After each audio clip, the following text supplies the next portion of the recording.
Good morning students. पिछले video हमने प्रश्नावली 2 कंप्लीट की। आज हम प्रश्नावली 4 शुरू करेंगे। तो चौथी प्रश्नावली है 2 चरों वाले रैखिक समीकरण एवं असमीका। सबसे पहले हम रैखिक समीकरण पढ़ेंगे, उसके बाद असमीकाएं पढ़ेंगे। तो सबसे पहले तो देखिए रैखिक समीकरण होते क्या है। रैखिक समीकरण ऐसा समीकरण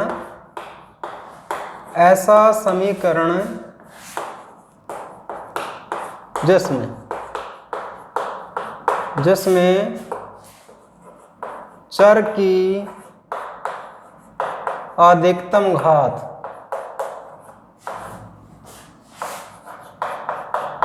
एक हो, रैखिक समीकरण कहलाता है। रैखिक समीकरण कहलाता है। जैसे x प्लस वाई बराबर 5। देखो इसमें चर की अधिकतम घात 1 है। अब ये कह रहा है कि 2 चर वाले, तो 2 चर वाले रैखिक समीकरण।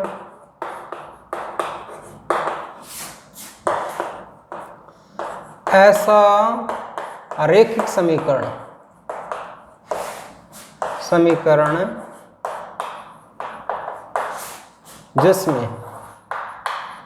जिसमें 2 चर हो,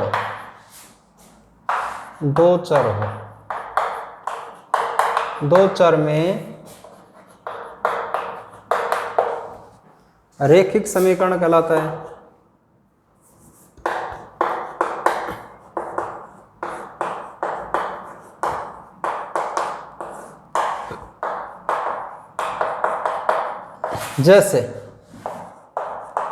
जैसे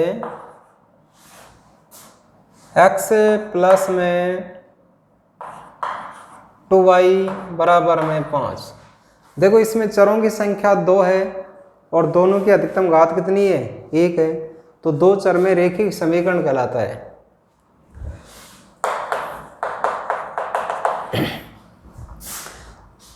अब आता है 2 चर में रैखिक समीकरण युग्म।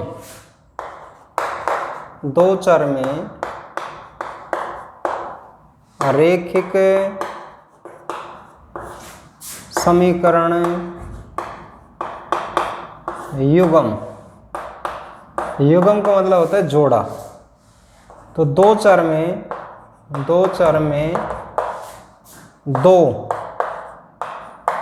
दो रैखिक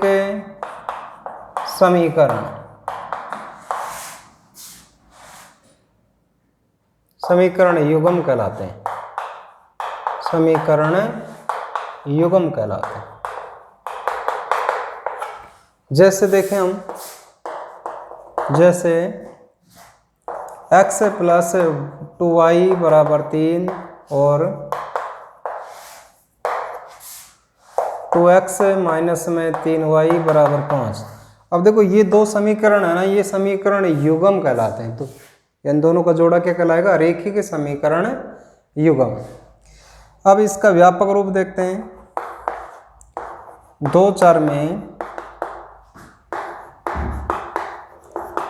रैखिक समीकरण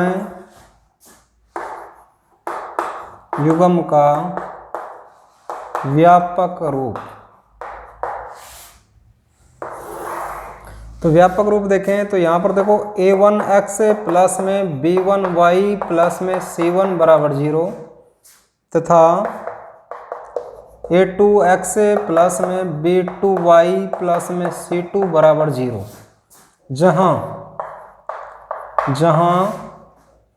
a1 a2 b1 b2 c1 व c2 ये तो क्या है, वास्तविक संख्याएं हैं। तथा a1 a2 b1 b2 ये 0 के बराबर नहीं है। तो ये व्यापक रूप हो गया a1x प्लस में b1y प्लस c1 बराबर 0, a2x plus b2y plus c2 बराबर 0, ये दोनों समीकरण सम्मिलित रूप में क्या कहलाएंगे? समीकरण युगम। यहाँ पर a1 a2 b1 b2 c1 c2 ये वास्तविक संख्या है। a1 a2 b1 b2 ये क्या है? 0 के बराबर नहीं हो सकते। अगर 0 के बराबर हो गया तो एक चर में हो जाएगा। यहाँ पर a1 यदि 0 के बराबर हो गया तो ये एक चर y में ही रेखिक समीकरण माना जाएगा। तो हमें क्या ज्ञात करना है? दो चर में रेखिक समीकरण, इसलिए a1 a2 b1 b2 का मान 0 नहीं हो सकता। अब दो चर में रेखिक समीकरण युग्म हल करने की विधियां। दो चर में रेखिक समीकरण युग्म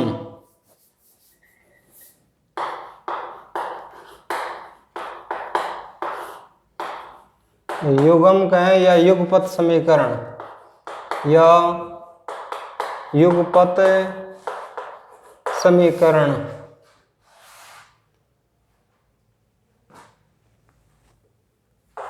हल करने की विधियां। इसकी दो विधियां हैं। इसकी दो विधियां हैं। नंबर 1 गणितीय विधि, नंबर 2 ग्राफीय विधि।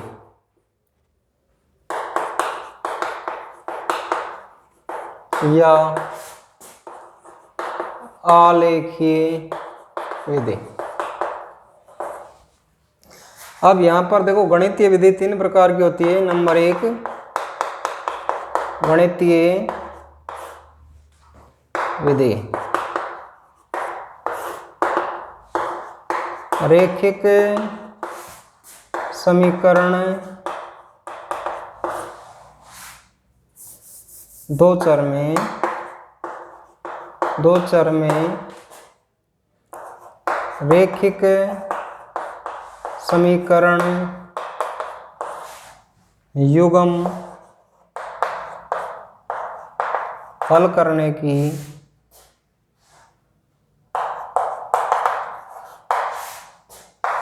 गणितीय विधि 3 प्रकार की है।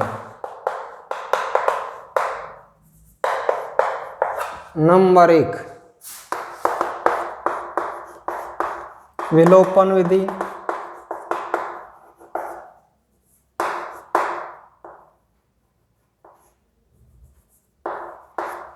नंबर 2 प्रतिस्थापन विधि। नंबर 3 वज्र गुणन विधि।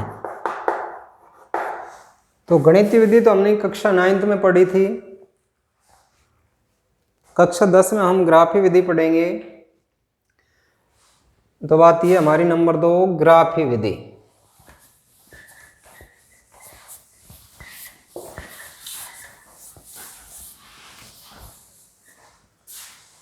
नंबर 2 आती है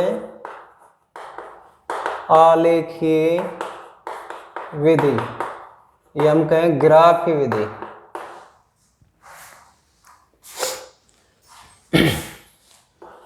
दो चर में दो रेखिक समीकरणों से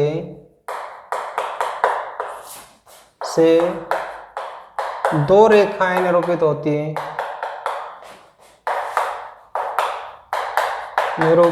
होती हैं।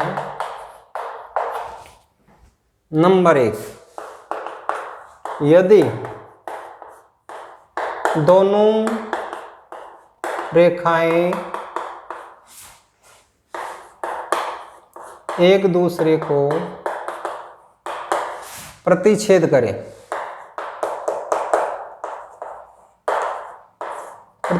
करें तो तो समीकरण युग्म संगत होगा।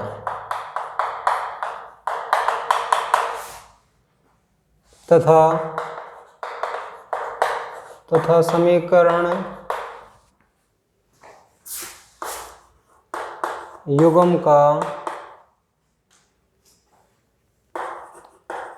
अद्वितीय हल, या हम ये कहें एक हल विद्यमान होगा।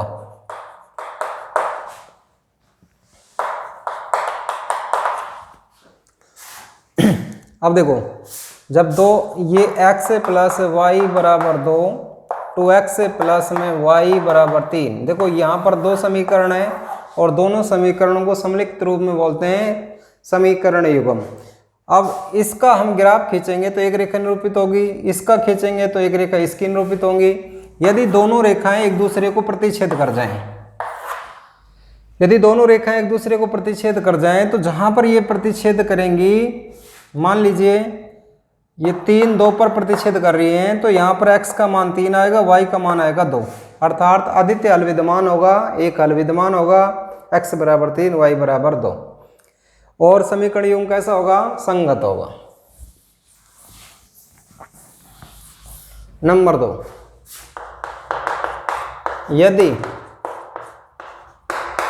यदि दोनों रेखाएं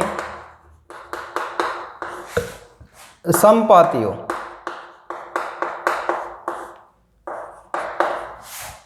अर्थात एक रेखा एक ही रेखा हो, अर्थात वे दोनों रेखाएं एक दूसरे के ऊपर आ जाएं, यानी समपाती हो, तो समीकरण युग्म इसमें भी क्या होगा? संगत होगा। तथा समीकरण युग्म का अपरिमित रूप से अनेक हल विद्यमान होंगे।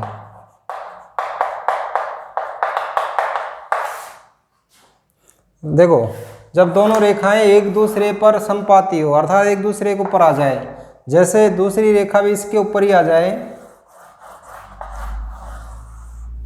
एक रेखा का ग्राफ एक समीकरण ग्राफ खींचा, ये आ गया, दूसरी समीकरण का ग्राफ खींचा तो ये इसके ऊपर आ जाए, तो इसका प्रत्येक बिंदु इसका हल होगा, अर्थात अपरिमित रूप से अनेक हल होंगे, विद्यमान होंगे, या हम ये कहें अनंत हल होंगे, अनंत हल होंगे। प्रत्येक बिंदु, देखो प्रत्येक बिंदु इसका क्या होगा? हल होगा, और समीकरण युग्म कैसा होगा? संगत होगा। तीसरी कंडीशन है, यदि दोनों रेखाएं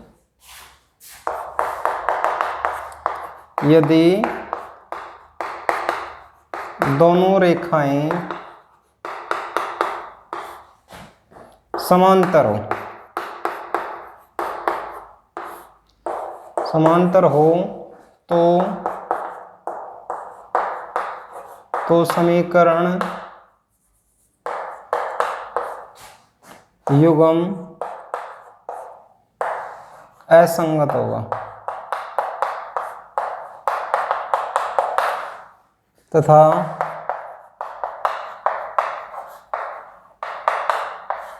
समीकरण युग्म का कोई हल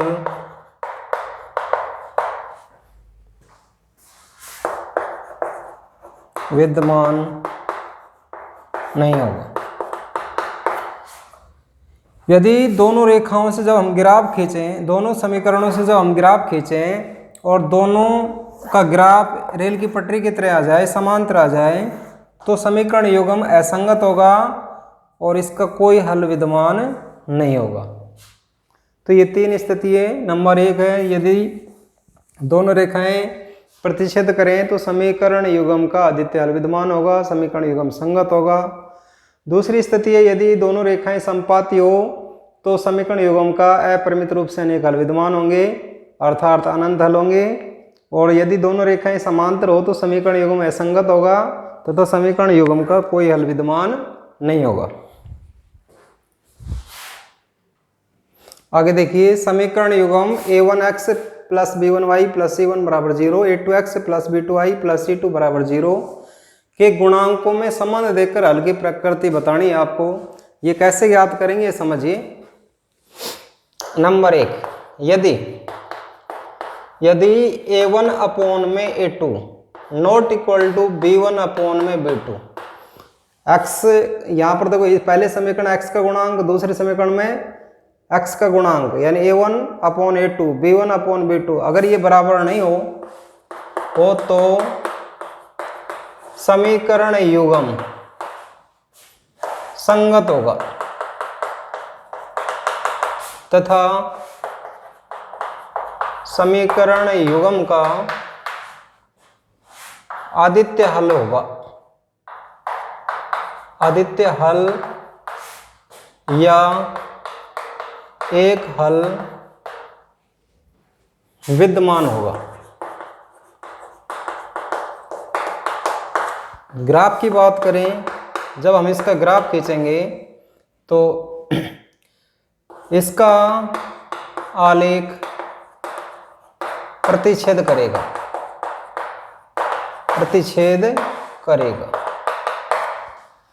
यदि a1 upon a2 not equal to b1 upon b2 हो तो समीकरण युग्म संगत होगा तथा समीकरण युग्म का आदित्य हल या एक हल विद्यमान होगा। नंबर 2, यदि a1 अपॉन में a2 b1 अपॉन में b2 c1 अपॉन में c2 हो तो समीकरण युग्म संगत या हमें कहें आश्रित होगा तथा समीकरण युग्म का अपरिमित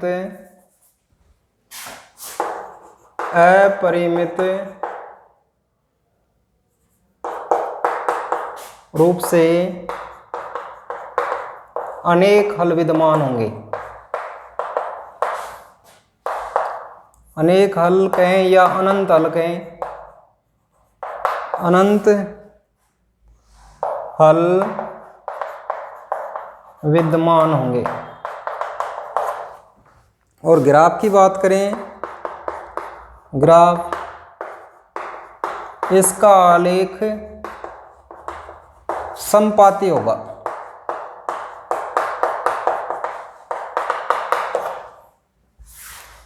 नंबर 3, यदि a1 अपॉन में a2 बराबर b1 अपॉन में b2 not equal to c1 upon में c2 हो तो समीकरण युग्म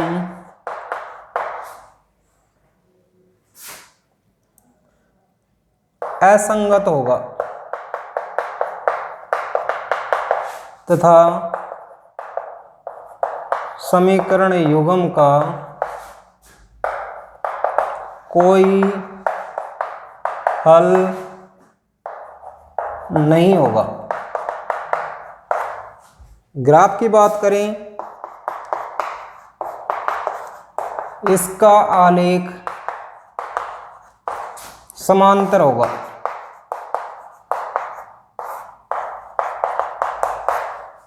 यदि a1 upon a2 not equal to b1 upon b2 हो तो समीकरण युग्म संगत होगा तथा समीकरण युग्म का एक हल विद्यमान होगा अर्थात आदित्य हल विद्यमान होगा। और ग्राफ जब हम खींचेंगे तो इसका जो ग्राफ होगा वो प्रतिच्छेद करेगा।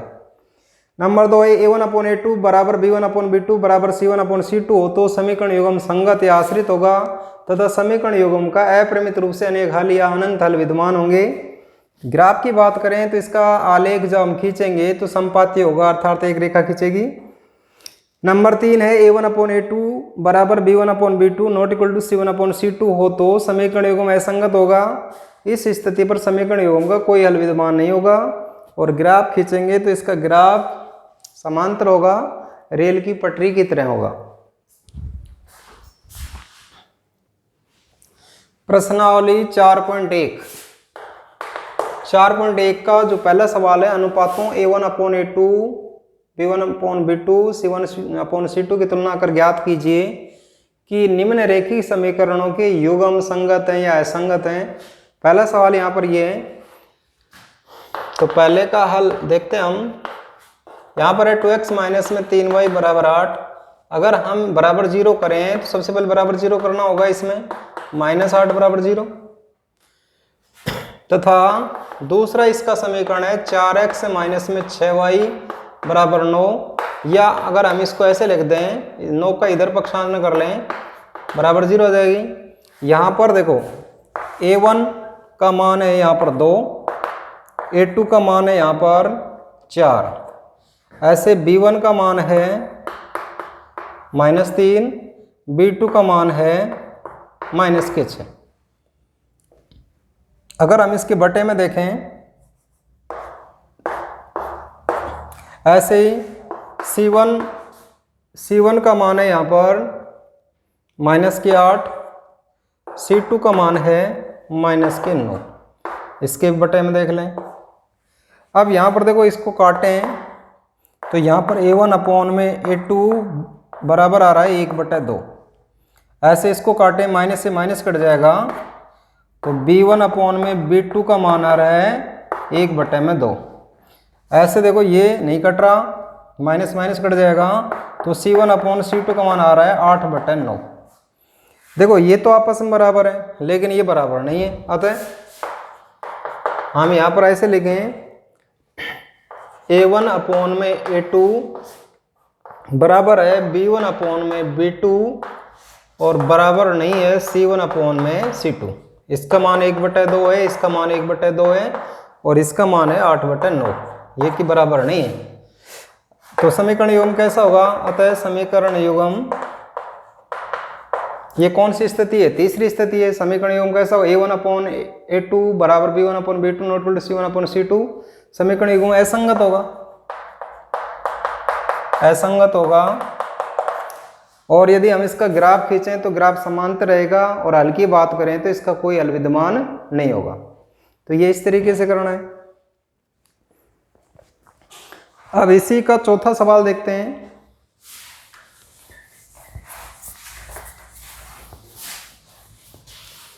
चौथा सवाल है, यहां पर पहला समीकरण है 4x/3 प्लस में 2y बराबर में 8। सबसे पहले बटे को खत्म करेंगे, इसका एलसीएम निकालेंगे तो एलसीएम कितना आ जाएगा? 3 का भाग 3 में देंगे 1 बार जाएगा, 1 को 4x से गुणा कर दिया, 1 का भाग 3 में देंगे 3 बार जाएगा, 3 को 2 से गुणा किया, 6y बराबर में 8। अब इसका वजर गुणा करें तो 4x प्लस में 6y बराबर 8 दिए 24, या बराबर 0 करें तो 4x प्लस में 6y माइनस के 24 बराबर 0। तथा दूसरा समीकरण है 2x प्लस में 3y बराबर में 12, बराबर 0 करें इसके भी, 2x प्लस में 3y, 12 के इधर पक्षांतर करेंगे -12 बराबर 0। अब इसकी तुलना कर लें तो यहाँ पर A1 का मान है 4, A2 का मान है 2। इसके बाद में B1 का मान है 6, B2 का मान है 3। इसके बाद में है C1 का मान है -24 और C2 का मान है -12। अब ये इसके बटे में कर देखो, काटें तो A1/A2 का मान आ रहा है 2/1। इसको काटें तो B1/B2 का मान आ रहा है 2/1, 3 एकम 3, 3 दूनी 6। ऐसे इसमें देखें C1/C2 का मान आ रहा है 12 दूनी 24 माइनस माइनस कट गया 2/1। तो इसका मतलब ये हुआ तीनों आपस में बराबर हैं, तो A1 अतः A1 में A2 बराबर B1 में B2 बराबर C1 में C2, यानी कि 2/1 बराबर 2/1 बराबर 2/1। तो क्या निष्कर्ष निकलेगा? अतः तीनों स्थितियां बराबर हैं तो समीकरण युग्म संगत या आश्रित होगा।